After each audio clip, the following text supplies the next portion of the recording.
welcome to the first Art Critique Club session after my little change in art critique strategy.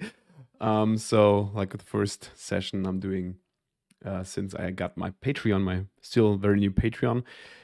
Yeah, guys, we're going to have this monthly for patrons who are joining the Gold Club or the Golden Plastic Pen tier.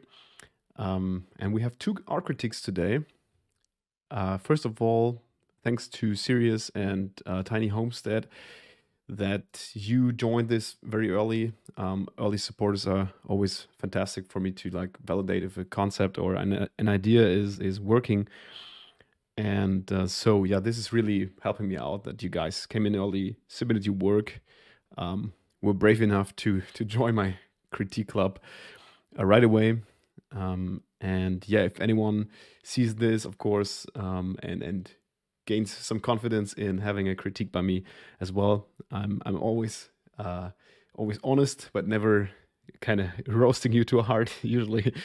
So yeah, I hope that we can grow the club and get this going. Also, any feedback is always appreciated.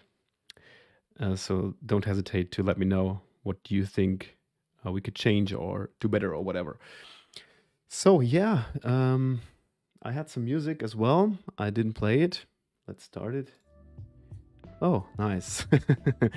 So I gotta remind me that this is not a stream, so I have to prepare a little bit better next time. So yeah, Sirius, let's start with you. You submitted this first, this nice, very detailed artwork, this line work, and then added also a colored version even. So you were very quick until I could do the review. You already put in some colors, which is great.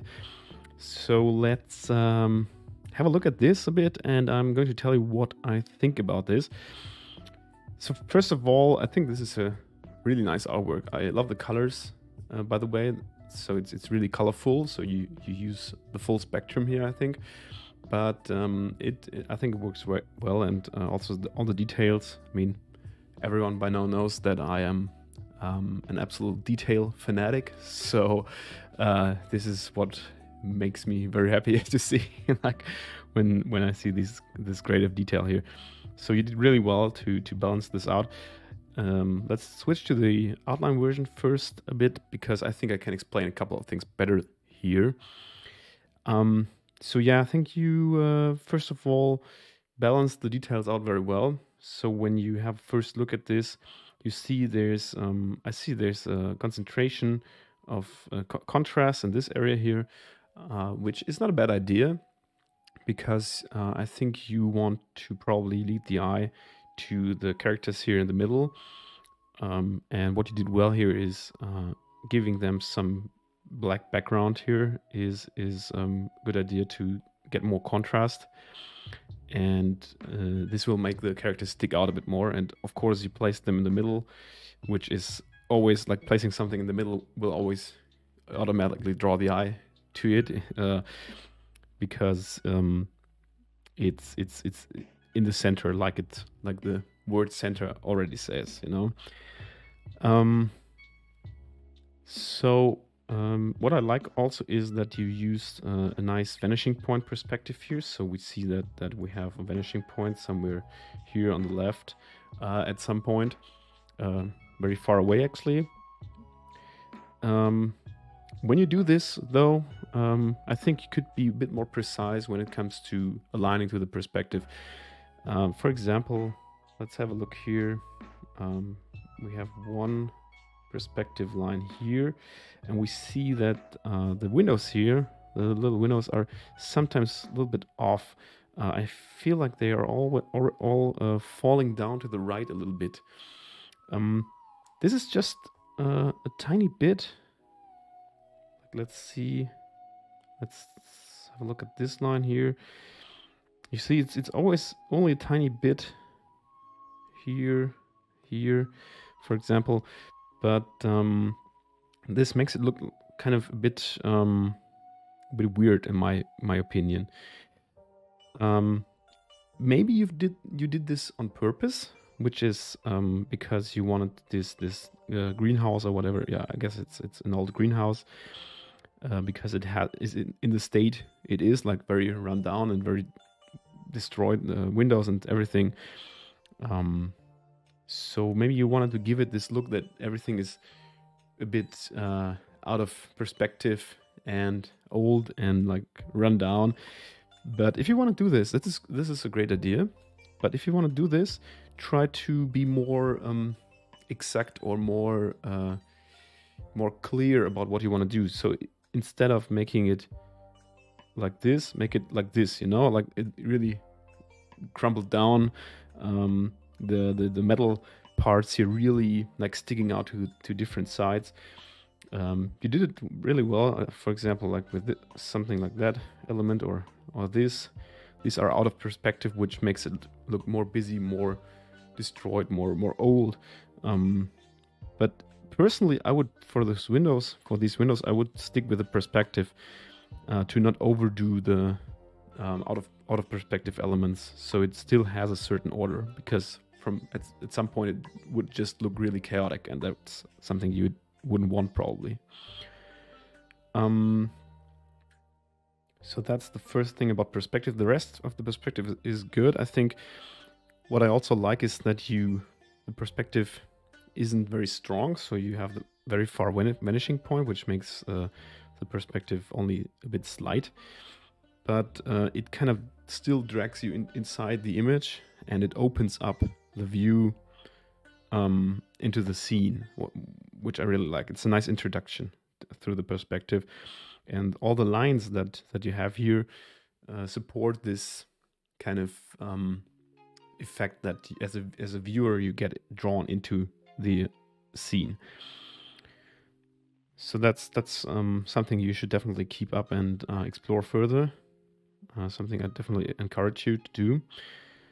As for the outlines, you use a very thin brush in elements like the leaf here, like this here. You have a very fine thin brush, which is good. If you manage to balance out the details in a good way, which I think you're good at, you're on a good way there. So I would say just go on with that. Although you sometimes have these very thick strokes here on the tree, for example, or let's have a look. Here is it part of the shadow, I think, so that's okay. But here on the trees, I guess you also want to display some shadow. But I feel like it's more. It has more of an outline appearance than a shadow in this case, because the lines you draw here have this kind of outline vibe, and that distracts me a little bit. So we have here super fine lines. You always have the same weight, and then suddenly you have these strokes here that look a bit sloppy as well. So I would probably try to keep the outlines very clearly with this kind of thickness, and then carefully add some shadows, but probably invest a little bit more time to add the shadows to make it look even more precise, you know. So that's I think that would give it a tidier look, and a style that matches your usual drawing style, your usual ductus a bit better, and creates a more consistent look overall. So let me quickly get a sip of coffee. I didn't want to get it cold, but now it's cold. Okay, cool. So that's what I can tell you about the outlining. If you want to experiment with the line weight a bit more and probably try a couple of things, first I would recommend you pick some elements instead of this whole very complex scene. I imagine you put a lot of time into this. So if you want to experiment a little bit, I would say that you should probably go with a more simple scene, and then head over to something as complex as this, just to avoid frustration or putting too much time into something that isn't working out. I'm not saying it isn't working out, but I think there's this room for improvement there. Yeah, I think let's have a quick look at the colors before I talk all my time about the outlines here. So a couple of things about focus and about drawing attention to the right elements here. I like this colorful approach. I think you already wrote in Discord that you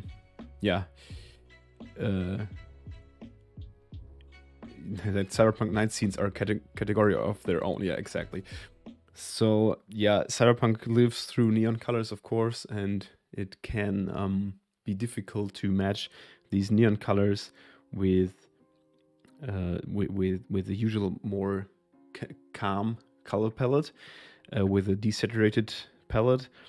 And you see here, this is exactly what I was just talking about. We have this area here which doesn't have that much saturation, which I think if you look at this like that, is a super nice outbalanced palette, because you do not have too much saturation here. We are in this area of saturation, so the vertical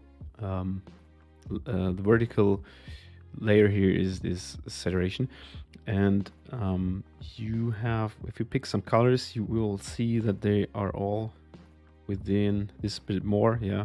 But we are always in this area here, and this is really very calm, very nice. I like this very much. I mean, here in the leaves you have a bit more. This is a bit more brightness, which sticks out a bit more. But it is cool. I think I like it very much. But then when we zoom out here, we see that we have the neon here and here, and the challenge we have here now, the problem, is that the neon is super saturated in comparison, very bright. Here's a very bright one. This one is very bright, and this draws attention from the middle part of the image, because when we have this, and the viewer sees it for the first time, they will most likely watch this area first and this area first, instead of looking at the characters. This can be, of course, a stylistic decision, because you want the viewer to discover the characters later, because you want them to dive into the image and see, oh, look, there's sitting some people. But I don't know if that's the way you wanted it to have here. Personally, I would think that these guys here should be the first focus. So yeah, that's the real challenge here. So what I would do is I would go a bit darker here on the neon lights here. The clouds here are very, very bright. So if we see that color here, that is a super bright color, which also draws attention to an element that isn't, first of all, it isn't in the foreground, and second, isn't that important. So the clouds here are really probably one of the least important elements that add to the general atmosphere and aren't an element that you want people to look at first. So this, I would say, this would have to go a lot back in brightness to create a more balanced atmosphere in general. So that's why I can tell you the colors. Personally, it is really a personal decision. Personally, I really like the colors you used here, so I try to explore with these further. Add some neon here. Here's one that is good. Probably add some in these areas here to not draw attention to the outside areas too much. And then here you have a nice dark area already. I would go with that for a larger part of the image in the lower and upper part. And then you'll definitely get there. So I think you're really doing a great job here. And this is leading to something really good in my opinion. So honestly, I think just keep on working on this, and we will see some amazing illustrations by you. Just really my honest impression. Still, of course, I would love to have you for more critiques in the upcoming month, if you like. All right, so that's for the first critique. Thanks again, Sirius, and yeah, happy drawing.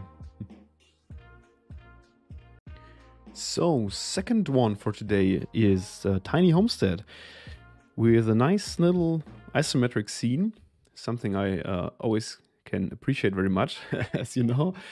And probably this is the reason why you submitted your work, because we're both obviously fans of isometric work.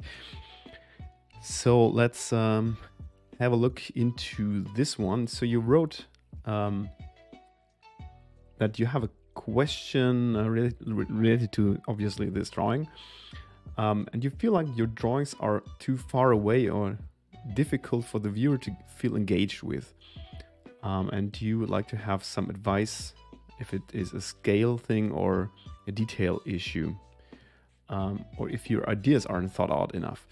So first of all, I think I would keep it with a more technical direction in this critique, because ideas, ideas are essential to any good art you wanna do, even if your idea is super plain and simple, like doing a little chicken stable, and I think this is probably secondary, because I find like drawing an isometric chicken stable, I find it a cute idea, and why not? I mean, it is completely fine to make everyday objects.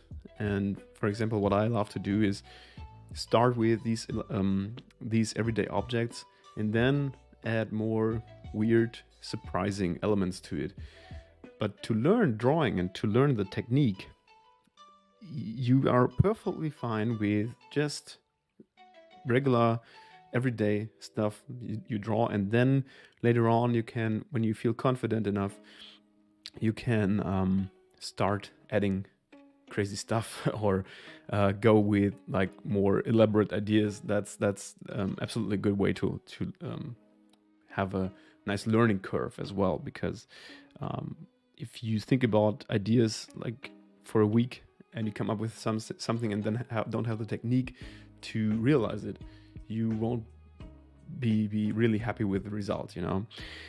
So that's that, and let's go for some technical stuff here. So I definitely agree with you on the part of scaling and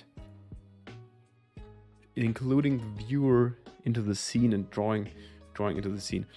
I very often say this: draw viewers into the scene. What I mean by this isn't that you always have to have a perspective that is like zooming someone totally in. Even for an isometric artwork, you can take a viewer with you into your artwork, even though isometric art is, or isometry is basically very calm and simple kind of perspective. It isn't, by the way, even a perspective at all technically, but that's another topic. So I think what your issue here is that you make use of white space a lot in this first. You have in the end, this whole drawing isn't that complex. You use very thin outlines here. If you look at these outlines, it's quite thin and fine, which is good. But this also usually doesn't go well with too much white space. What do I mean? This area here, for example, like that. This is some huge unused space. Then here, this same. You know, it's all a lot of unused space. And when you combine this space, excuse me, when you combine this space with very thin lines, then you have a problem that these two elements or these two directions don't resonate very much. So first of all, I would did I draw on this? Yes, I did. First of all, I would either go with a thicker brush to create more density, more like chubbiness, you know, it will look a bit cuter as well.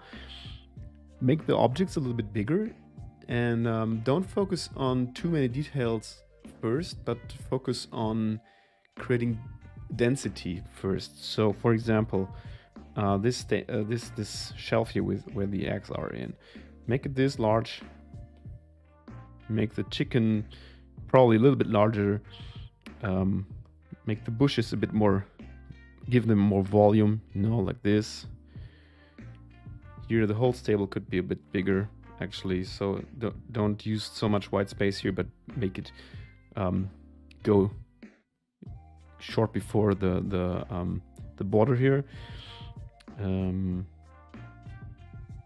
Make this part here, this is something you could draw like this. Then one cool tip is let this part here go over the edge here for actually two reasons like that. First reason, you can create more depth if you let this overlap here, because this will support the overall impression of the perspective. Second, you have some tangents here. By tangents, I mean lines that almost go over each other, or in this case even completely cut each other here. This makes it harder for the viewer to understand the perspective and the elements.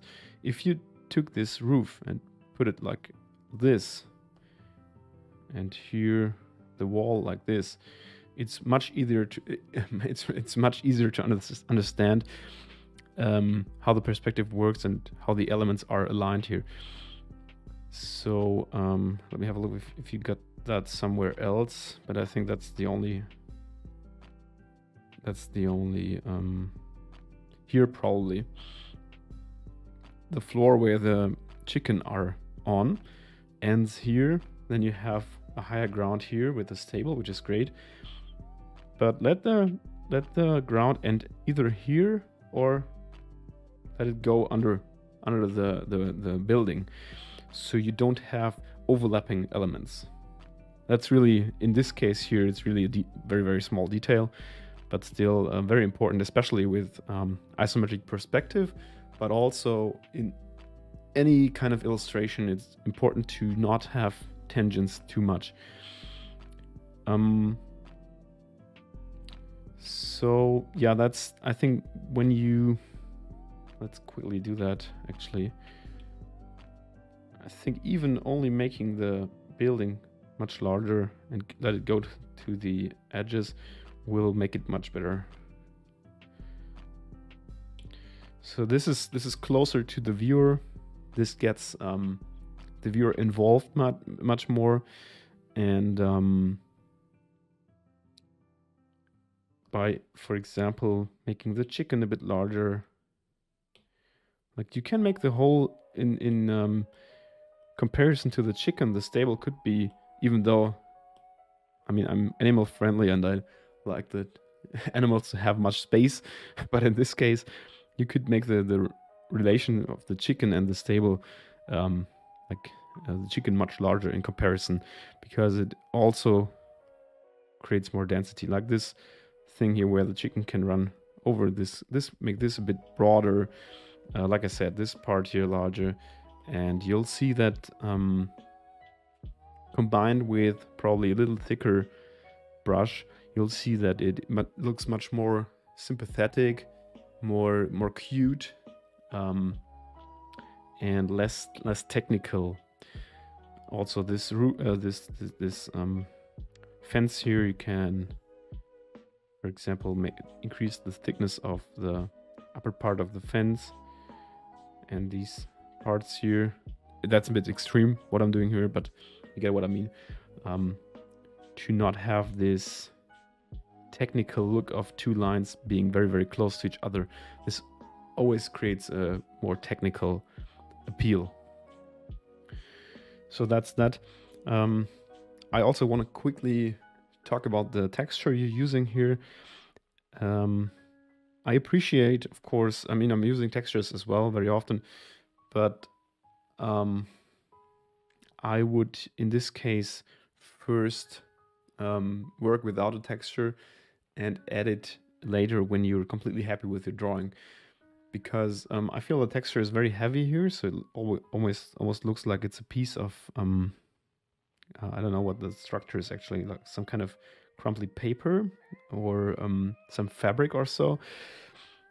This is very heavy in this case, the texture, and it doesn't support the overall perspective very much, because you see the texture is like this, the little lines, which doesn't help the perspective in any case, and it is distracting a little bit. So I would first focus on really improving your skills there. I know adding texture, super quick, super easy little hack. So it's nothing that you have to put much time in, but just saying that it can also distract from working on your essential skills, you know. Last thing, I guess you could probably get more saturation and more